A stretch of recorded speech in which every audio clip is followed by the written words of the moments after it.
Yo, what's going on, guys? It's Hence back with another video. I just woke up and I wanted to make kind of a follow up video to kind of what video I made yesterday. I know the video was like overwhelmingly negative yesterday, and I made these videos in the past. Last year, specifically, I made a video uh, around the same type of idea that the game was bad, and a lot of people came up to me and they said, you know what?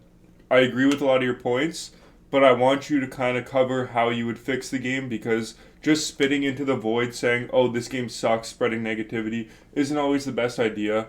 So I wanted to kind of cover a little bit of the topics that I pointed out and explain how I would fix the game, explain examples of how different games work that I would, maybe want NHL to follow and stuff like that. So before I get started there, I know there was an overwhelmingly positive amount of support on my last video.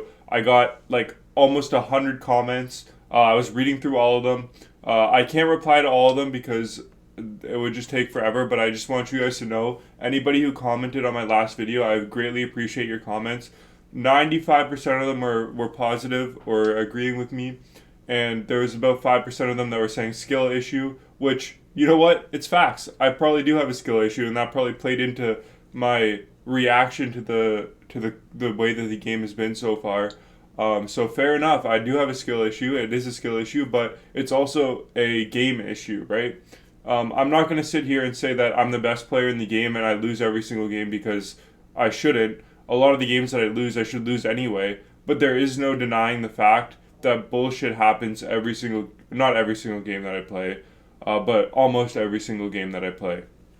And I kind of wanted to go over that. So first things first, I'm just going to kind of go through some of the comments here, a little bit of them here, and kind of read over some of them and react to some of them. And then we're going to go and go over some of the things that other games do that I kind of would want EA to do to kind of fix some of the mistakes that I brought up in my last video. So we'll start at the top here. It's AI or the script that makes the bullshit goals or other frustrating things within the game. EA, it's in the script. More evident in NHL 24 than ever. You're right, the game is dog shit, worse in 20 years. Yeah, so it does feel like the game is scripted a lot of the time. I'm not sure how proven that is, but I know that there was a report that came out on FIFA last year, which is also made by EA, that after a certain amount of games, the game will matchmake you with somebody better than you or out of your skill zone so that you don't win every single game, and that's kind of what keeps you drawn into the game. If you won every single game, it wouldn't be fun. If you lost every single game, it wouldn't be fun. So it kind of tries to keep that balance where it tries to keep you addicted. And so even if you set your sliders or whatever you would call it, the filters to 100 SR or 100 rivals points max discrepancy between you and your opponent, I don't think that really matters too much. The player base is too small for it to actually filter to that. I think that I can't speak facts here because I don't know this for sure, but I would assume that since the player base is so small that they can't actually accurately do that, and they'll just try to prioritize that, but not always will you play against somebody who's in the same skill rating as you, because yesterday, or I guess the day that I recorded the video, I played against a guy who was like 60-5, and I'm in Division 3, and I have my filter set to 100 points discrepancy between me and my opponent, and he was way better than me. Like, there's no way that that guy was in Division 3. He's 60-5. Did that mean he got placed in Division 6? He lost all of his placement games on purpose or something? I don't know. So yeah, that's one thing that I will say about this. A lot of people say, I totally agree with you. I laugh so loud when you pass the puck into your own net and then yelled at EA. I mean, yeah, I did yell at EA for that because that shouldn't happen. I'm a Division 2 player at the moment, and I play guys with like 15 to 20 minutes time on ice, or time on attack to their 4 to 5 minutes. I get more shots, better quality shots, more hits, more face-off wins, and every one of their shots from anywhere go in, and I can't buy a goal. Somehow get cross crease. Yeah, see, this is what was happening to me too. I totally agree with that. The game, it happens a lot in the game. So the gameplay specific aspects of the game, they're super subjective. Where for example, the hitting, the goalies being better at making saves, I guess, is another one. The full pressure system, all that stuff, that's all subjective. If you like that, then you like that. I'm not going to hate on you for liking that. It is a change. It does, quote unquote, work, I guess. It's not really that broken, I would say, but it is a big change, and for me at least, I think it's for the worse. To others, like my friend Matt from the Discord, he thinks it's for the better, and to each their own. That's totally okay. But what you can't deny is that there are so many bugs in game still that just need to be sorted out. It's just unacceptable for the way that, like, how much this game costs, for how long it's been around, that the bugs that happen in this game are still here. Like last year, for example, I know that this video is about this year's game, but last year, how that glitch wrap goal was in the game since day one, and they didn't patch it. They could have made the easiest patch in the world by saying, okay, goalkeepers on this play will move over earlier. Sure, that might have opened up another glitch goal opportunity, but at least it would have patched the wrap goal, right? At least it would have made the gameplay different instead of people just going for wrap goals every game, right?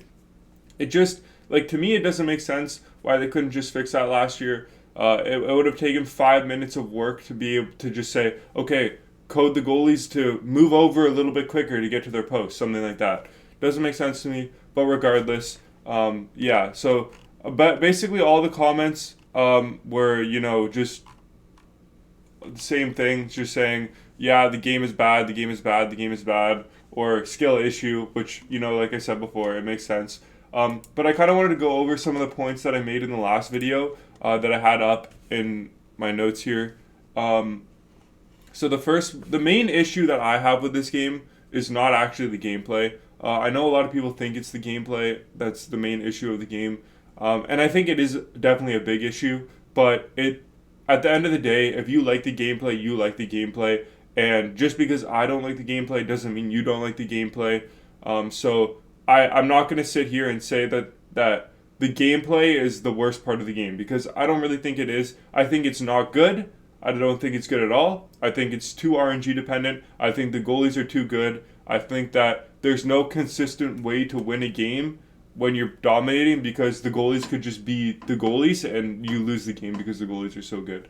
What I do think, though, is that the main area of the game in which I think is the poor area of the game is actually the content side of the game right now. The fact that they release content only 3 days a week, and yesterday I saw on Twitter that they released 3 players from like 40 games over the weekend. So since Friday to Tuesday, there's about 40 hockey games played, and they released 3 cards, and the highest overall was 81 overall for those 50 games played. How are you going to say you're going to reduce the amount of days that you make content just to put out 3 cards that nobody is ever going to use? Ever. How are you going to do that? That makes no sense to me, okay? You're getting paid money to put out content that's good, and you just go ahead and do that bullshit. Like, what? Do you seriously, not have an idea of what to do after 4 days of content? You even took the Monday off and worked on that Monday so that you could put out content on the Tuesday at 5 o'clock. And you still just put out terrible stuff. I just don't get it. A lot of people say, oh, EA Hawk's not the problem. Oh, this is not the problem. That's not the problem. Absolutely, they're the problem, okay? I'm tired of hearing people saying, no, they're not the problem, because they like them as people or something. Regardless of how nice EA Hawk is as a person, he's still part of the issue. Okay? These people have to take accountability for their actions, and they can't just sit there and say it's somebody else's fault, because when you do that, the problem never gets sorted out. Okay? This is why you have to put the blame on people that are responsible. Okay? So first of all, the content is ass. Okay? This year is more pay to win than ever. The players that you can get from spending money are just miles better than everybody else that you can get.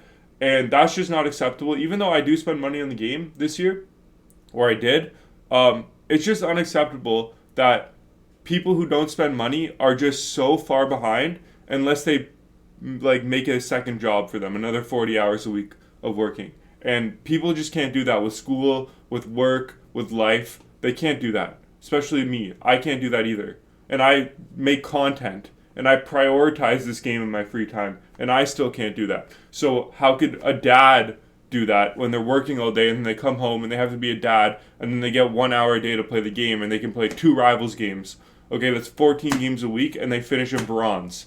How are you supposed to progress in this game when you can play 14 games a week and you finish in bronze rivals? Makes no sense. Okay? Secondly, champs not coming out until this weekend is absolutely bullshit. Okay? You can't sit here and say that, oh, they did it so that people could qualify. I played less than 20 games this week, and I qualified for champs.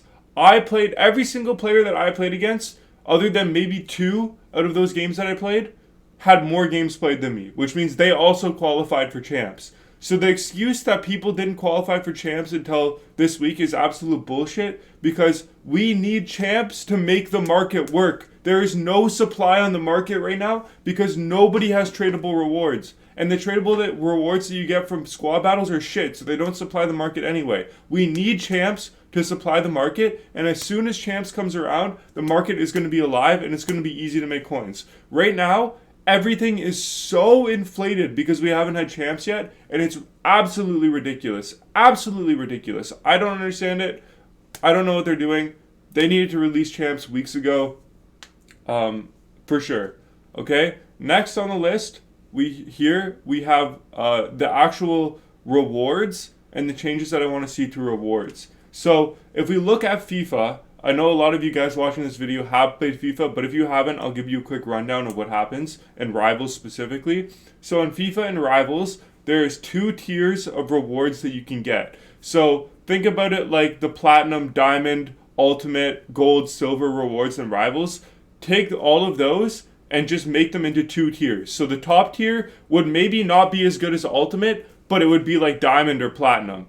Okay? And then the second tier would maybe not be as good as, Diamond, but it would still be the same tier as like Platinum, for example. So the way that these tiers work is not by points based, it's by wins based. So if you get 3 wins in the week, just 3, you would get the lower tier of rewards, which would be equivalent to like the Platinum rewards in any division.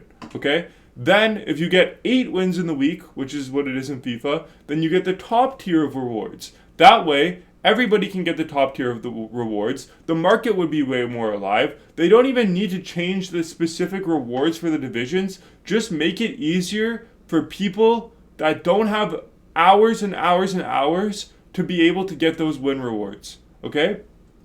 Rivals should not be the biggest grind in the game. It should be champs. And if you're already playing 20 games of champs a week, you shouldn't also have to play 50 games of Rivals just to get any meaningful rewards. Okay? Just make it so that you don't have to play the game as much, and that's literally all I'm asking for. I don't even care if they reverted to the old rewards that it was last week. I don't care. I just want better rewards. And I just want it to be easier to get those better rewards. And by better, I don't, like I said, I don't necessarily mean quality better. I just mean that for the time investment, it has to be better. Because if you win 8 games, you should be getting the best rewards that you can get in your division. That's just simply put, that's how it should be. That's how it is in FIFA. I don't know about other sports games, but I know I play FIFA, and that's how it is in FIFA. And FIFA is light years ahead of NHL in terms of Ultimate Team content. So yeah, if you guys have any comments, please drop them down below. Let me know what you think of the changes that I'm proposing. Let me know what you think of this video and anything that you would have liked me to say, because in the comments down below, I'll read all your comments. I'll heart ones that I think are very valid points.